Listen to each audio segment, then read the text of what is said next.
Ya, puji nama Tuhan, selamat pagi. Kita boleh bersyukur pada hari ini, kita boleh bertemu kembali oleh karena kasih dan kebaikan Tuhan.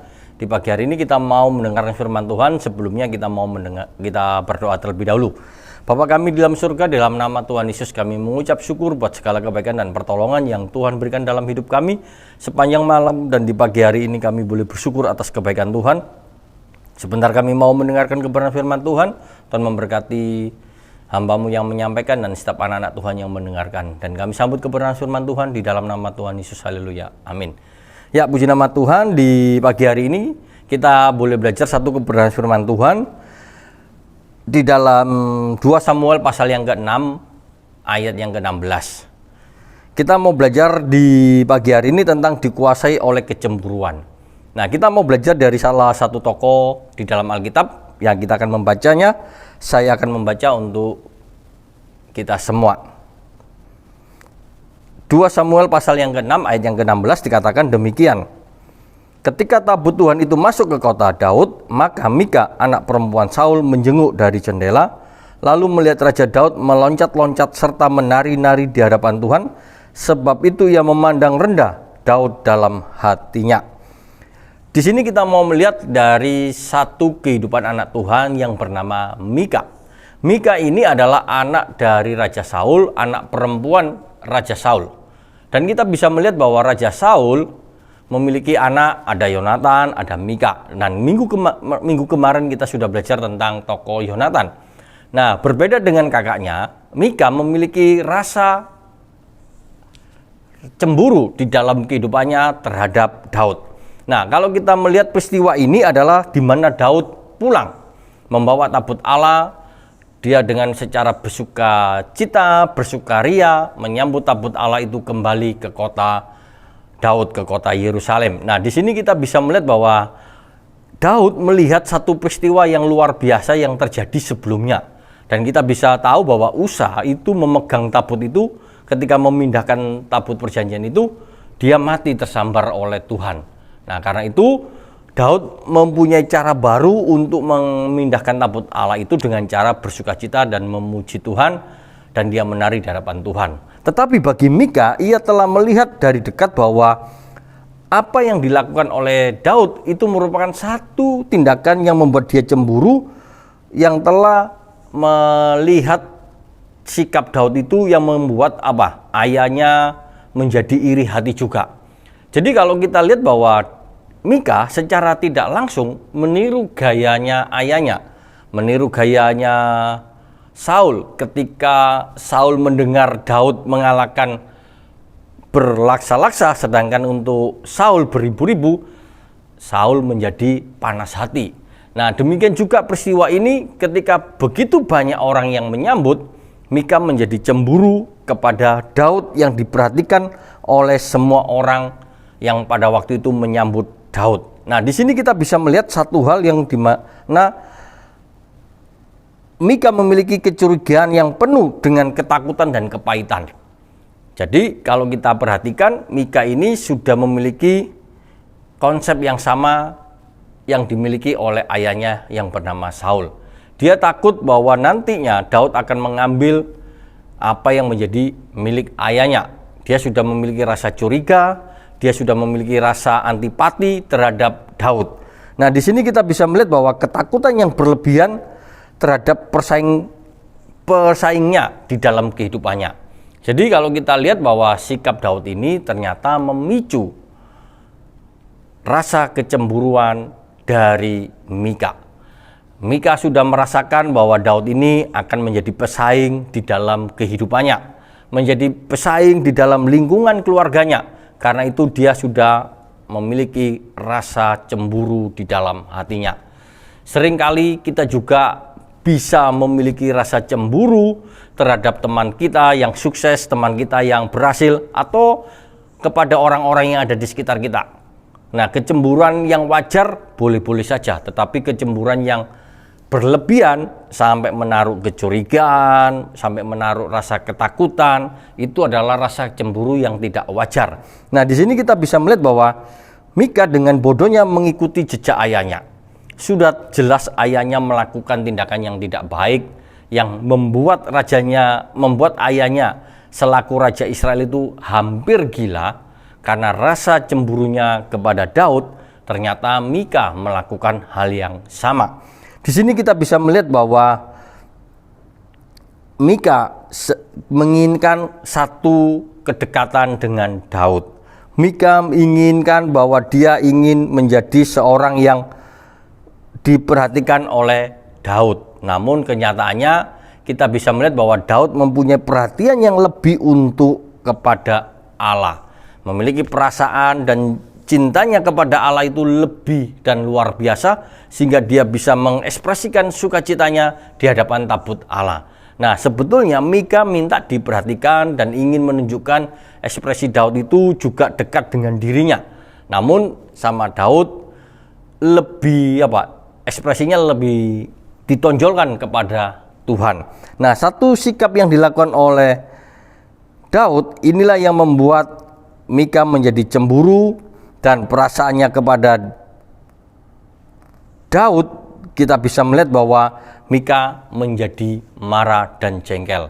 Nah, di sini kita boleh belajar dari sikap Daud, di mana Daud memiliki rasa cinta kepada Allah dengan mengungkapkan perasaan yang terdalam dengan ekspresi yang ada di dalam dirinya. Begitu banyak anak-anak Tuhan yang memiliki ekspresi cinta kepada Tuhan dengan bersukacita, dengan memuji Tuhan, dengan berdoa, dengan syukur, dengan berbagai macam gaya. Mungkin kita orang yang di luar, yang tidak merasakan kasih setia Tuhan, yang belum mengalami pertolongan Tuhan di dalam hidupnya, kita akan melihat, loh ngapain sih orang itu? Nah, padahal kalau kita renungkan sejenak bahwa ketika kita sendiri yang mengalami pertolongan Tuhan, ketika kita mengalami sukacita dari Tuhan, pasti kita tidak akan malu untuk mengekspresikan apa yang ada dalam hati kita. Dan itulah yang dilakukan oleh Daud. Dia ingin menunjukkan emosinya yang berlebihan saat menyembah kepada Tuhan di hadapan tabut Allah. Ini adalah satu hal yang sangat luar biasa karena Daud sangat bersukacita di mana tabut Allah itu bisa masuk di dalam kota Daud. Satu kota yang menjadi tempat di mana nanti Daud menjadi raja, dan disitulah Daud akan memimpin bersama dengan Allah. Itu adalah satu kerinduan yang luar biasa yang membuat hati Daud sangat bersukacita. Dan disitulah kita bisa melihat bahwa apa yang diinginkan oleh Daud itu sungguh-sungguh terjadi dan menyebabkan dia mengalami sukacita yang luar biasa. Tetapi bagi Mika, kita bisa melihat bahwa dia dipenuhi oleh kecemburuan dan kepatah hatian, dan itulah yang menjadi Mika menjadi marah kepada Daud. Dia menjadi patah semangat, dia menjadi cemburu karena Mika seolah-olah tidak diperhatikan oleh Daud, dan Daud lebih cinta kepada Allah. Ketika kita melihat satu peristiwa yang dialami oleh Mika ini, bisa saja terjadi di dalam kehidupan kita. Mungkin kita yang berkeluarga, kita mungkin lebih sibuk melayani Tuhan atau lebih aktif di dalam pelayanan. Terkadang kita mengabaikan orang-orang yang ada di sekitar kita. Ya memang itu tidak baik. Tetapi bukan berarti kita tidak bisa melakukan demikian. Kita boleh melakukan rasa sukacita kita atau cinta kita kepada Tuhan itu boleh saja. Tetapi kita yang melihat dan kita sebagai posisi orang-orang yang di sekitarnya boleh mengingatkan, boleh kita ini nggak perlu cemburu karena dia mengungkapkan di mana rasa terima kasihnya kepada Tuhan saat itu juga. Di sini kita boleh belajar bagaimana tingkat skala kecemburuan kita di dalam hidup kita. Apakah kita ini menuntut agar orang-orang yang di sekitar kita, termasuk keluarga kita, anak kita, menempatkan terlebih dahulu? Apakah kita senang atau sedih ketika mereka lebih banyak waktunya untuk keluarga atau untuk Allah? Nah, ketika kita berpikir seperti ini, ada pertanyaan seperti ini, seharusnya kan kita harus memiliki satu konsep berpikir yang seimbang. Ketika kita mengasihi Tuhan dan mengasihi sesama, itu adalah satu konsep yang sejalan, tidak bisa dipisah-pisahkan. Jadi ketika kita bersyukur dan bersukacita memuji Tuhan, memiliki satu waktu bersama dengan Tuhan, kita sebagai orang-orang dekatnya ya harus memaklumi dan memahami Dan jangan jadikan alasan ketika kita ini dekat dengan Tuhan untuk menjauhkan mereka, untuk alasan untuk tidak mau bergaul dengan mereka. Nah, di pagi hari ini kita boleh belajar satu sikap yang dimana Mika membangun satu hubungan yang tidak baik, di mana dia tidak hati-hati di dalam dia memperhatikan Daud. Maka kita bisa melihat bahwa dia memberikan satu ungkapan di dalam dirinya, satu perkataan yang dimana dia merasakan kekecewaan, kecemburuan kepada Daud, sehingga kita bisa tahu bahwa apa yang dialami oleh Mika yang memiliki kecemburuan yang luar biasa, ternyata kita bisa melihat bahwa hidupnya, kita tahu bahwa kecemburuan dapat menjerumuskan kepada kepahitan hati yang menghancurkan. Dan kita bisa melihat bahwa Mika mengalami kehancuran hati, dia sampai tidak bisa memiliki anak karena dia memandang rendah Daud ketika dia menari di hadapan Tuhan. Ada satu hukuman ketika dia memandang rendah apa yang ada di dalam diri Daud ketika dia mempermuliakan nama Tuhan. Ketika dia memperhatikan Daud yang sungguh-sungguh ingin menyenangkan hati Tuhan, tapi dipandang sepele oleh Mika. Di sini kita boleh belajar untuk melakukan apa yang menjadi bagian kita. Di saat kita beribadah, berdoa, kita utamakan Tuhan. Ketika kita sudah selesai beribadah, maka orang-orang yang di sekitar kita boleh kita bangun, kita bekerja sama atau ada hubungan yang baik antara keluarga, suami istri, anak, orang tua. Itu ada hubungan yang baik di dalam kita melaksanakan hubungan kita sebagai manusia.